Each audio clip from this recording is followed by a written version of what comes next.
Dimanche dernier, la liturgie nous mettait à l'école du commandement de l'amour, qui trouve en Jésus son modèle et sa référence.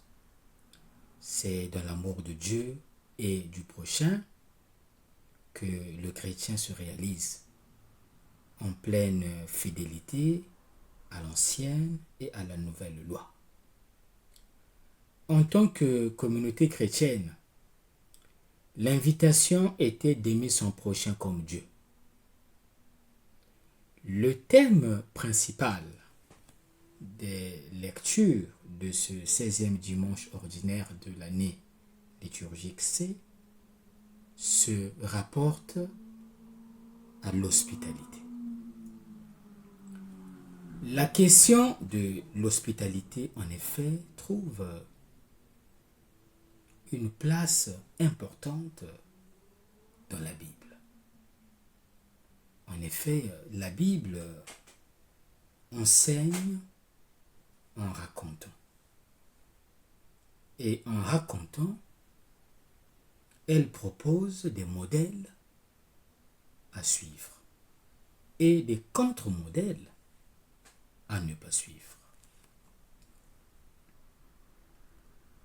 Le texte de la Genèse, chapitre 18, est particulièrement très instructif.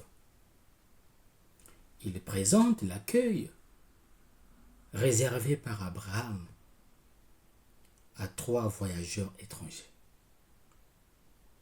Abraham n'est pas seulement reconnu comme le père et le modèle des croyants, mais aussi comme un modèle d'hospitalité.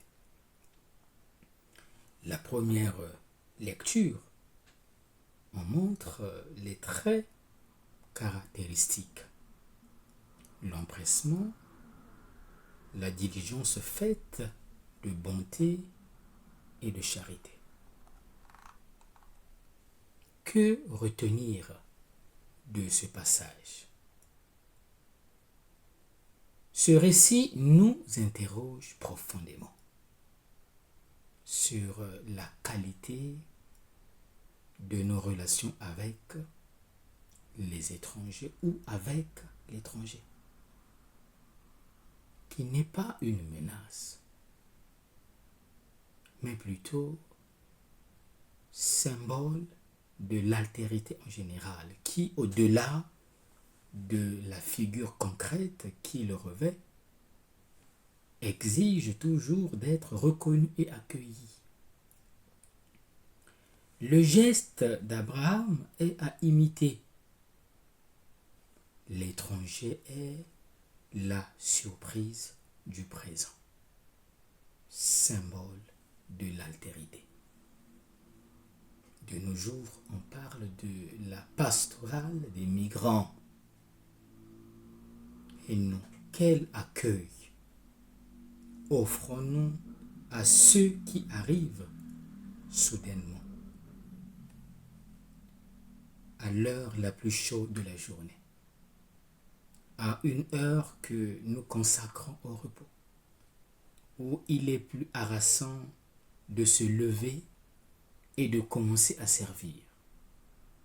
Quels sont les désirs que nous portons dans notre cœur en accueillant des personnes inattendues, des hôtes inattendus?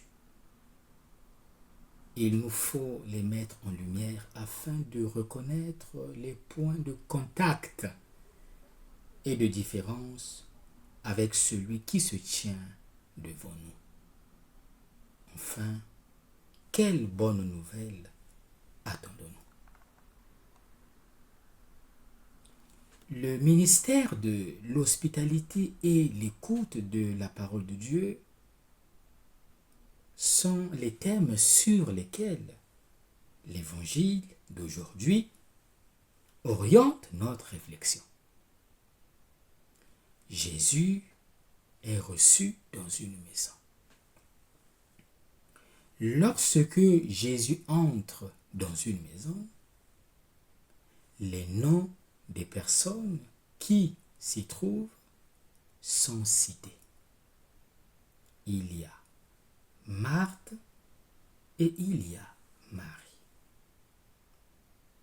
En résumé, la première lecture et l'évangile sont des récits d'hospitalité. Les deux passages présentent des différences et des similitudes. Une différence frappante est que le service qu'offre Abraham est approuvé par les hôtes. Fais donc comme tu as dit. Alors que celui de Marthe attire une réprimande. La similitude est que dans les deux cas, l'hôte non seulement reçoit, mais aussi apporte un don. Il promet un fils à Abraham et à Sarah. Il offre sa parole dans la maison de Marthe. Accueillir le Seigneur Jésus dans notre maison ne signifie pas seulement lui rendre de nombreux services, mais aussi et avant tout le laisser parler et accepter le don de sa parole. L'hospitalité doit aussi être offerte au nom de Jésus, aux personnes auxquelles il s'identifie. J'étais un étranger et vous m'avez accueilli. Matthieu 25, verset 35.